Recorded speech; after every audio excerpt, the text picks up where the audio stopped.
किसी का नाम रह गया तो मुश्किल हो जाएगी। समय की कमी है। मेरे सामने आए हुए बहुत ही प्यारी प्यारी मेरी माताओं बहनों, पूजनीय बुजुर्गों, आदर के योग मेरे भाइयों और प्यारे बच्चों, ठंड का समय है लेकिन इतनी सारी मेरी माताएं बहनें यहाँ बैठी हैं तो यह एक आगाज है। मैं समझती हूँ आने वाले समय में बदलाव का आगाज, और ये आगाज आपके लिए जो हमने ये जो रथ यात्रा शुरू करी है, शैलजा जी ने, रणदीप जी ने और मैंने, ये इस मुकाम से करी है कि जनता की आवाज, आपकी आवाज हमने उठानी है। पिछले 10 सालों के अंदर हमने देख लिया क्या हालात हमारे प्रदेश के हुए। आज जो है हर वर्ग त्रस्त है, बेरोजगारी का आलम है, नौजवान बच्चे जो हैं वो पूरी तरह से बेरोजगारी के कारण हताश हो चुके हैं। ऐसी ऐसी नीतियां ये सरकार लागू कर रही है, जैसे ये फैमिली आईडी, प्रॉपर्टी आईडी, जिसके हालात ये हैं कि हर एक के गले की फांस बन चुकी है। हम आपको वायदा करते हैं कि जो जो गलत काम बीजेपी ने करे हैं उनको सबको दुरुस्त हम करेंगे। हम 3 यहाँ पर आपके सामने ये वायदा करने के लिए आए हैं। आज सब जानते हैं कि चुनाव सामने है, लोकसभा का चुनाव है और राहुल जी की आवाज, जो यात्रा उन्होंने न्याय यात्रा शुरू कर रखी है, उसी यात्रा को आगे बढ़ाते हुए हम तीनों ने, रणदीप जी ने, शैलजा जी ने और मैंने ये फैसला लिया कि हर एक हरियाणा के कोने कोने के अंदर जाएंगे और जाकर लोगों को जगाएंगे। अगर सहयोग हुआ, संघर्ष जो हम कर रहे हैं, ये संघर्ष के अंदर आपका अगर साथ हुआ तो निश्चित तौर पर यहाँ पर सरकार बनेगी और आने वाले समय में हमारे लोगों के काम होंगे। तो मैं ज्यादा ने लिख दिया 9 बजे आ जाओ, और आज धुंध का दिन भी है, सर्दी का दिन भी। आप 9 और 10 बजे से यहाँ बैठे हो। मैं आप सबका हाथ जोड़कर पाबड़ा की इस पंचग्रामी की इस धरती को नमस्कार भी करता हूँ, आप सबका अभिनंदन भी करता हूँ। मेरे बुजुर्गों, साथियों, माताओं, बहनों, नौजवानों,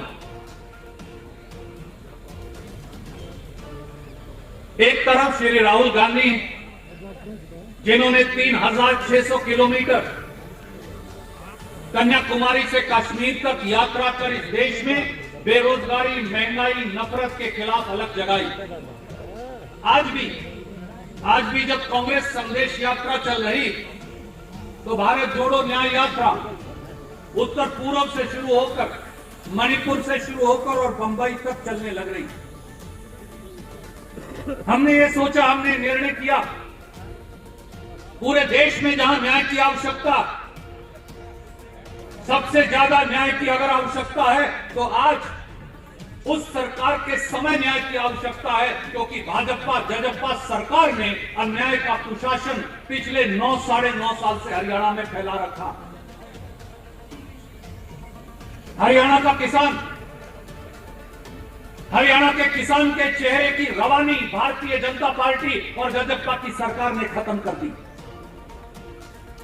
हरियाणा के नौजवान की जिंदगी और भविष्य को भारतीय जनता पार्टी और जजपा ने छीन लिया।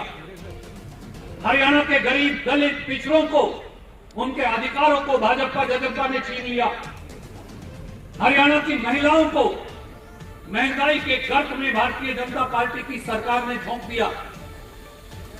यहां सैकड़ों, हजारों की संख्या में नौजवान साथी बैठे, खड़े, कोई बुक्कल मारे खड़ा है, कोई कोने के अंदर है, कोई कुर्सी पर मेरे सामने बैठा। किसान जब अपना अधिकार मांगने जाता है तो कभी उसको 3 काले कानून मिलते हैं, कभी खेती पर टैक्स लगा दिया जाता है, कभी किसान के अधिकारों को छीन लिया जाता है। पहली बार 75 साल के अंदर एक ऐसी सरकार दिल्ली और हरियाणा में आई जिस सरकार ने खेती पर टैक्स लगा दिया, 5% खाद पर, 18% कीटनाशक दवाई पर, 12% ट्रैक्टर पर और 18% खेती के उपकरणों पर। अब तो हमारी खाद के कट्टे के पहले तो 5 किलो खाद ये कहकर चोरी कर ली कि नीम कोटेड यूरिया देंगे, और अब पिछले हफ्ते से ये फैसला कर लिया कि 10 किलो खाद चोरी हो जाएगी क्योंकि कहते हैं हम कोई सल्फर कोटेड यूरिया देंगे। यही हाल गरीब दलित का है, मजदूर का है। बगैर जमीन वाला मजदूर कहां जाए? आज सारे बच्चे हरियाणा के आईलेट सेंटर में खड़े हैं। बरवाड़ा, उकलाना, हिसार, नरवाना, कैथल, कुरुक्षेत्र, एक एक शहर के अंदर 200, 300 आईलेट्स के सेंटर खुल गए। जिसके पास एक डबड़ी, एक किला, आधा किला जमीन, वो अपने बाप को, मां को ये कहता है, बाबू मेरी जमीन में जो मेरा हिस्सा आता है वो बेच दे, मैं तो बाहर जाना। लड़के और लड़कियां पहली बार हरियाणा के बाहर जाने लग रहे हैं क्योंकि हरियाणा के अंदर रोजगार और रोटी नहीं। 47 पेपर ऐसे हैं जो या लीक हो गए या बिक गए। शैलजा जी कांग्रेस की प्रधान हुआ करती थी उस समय।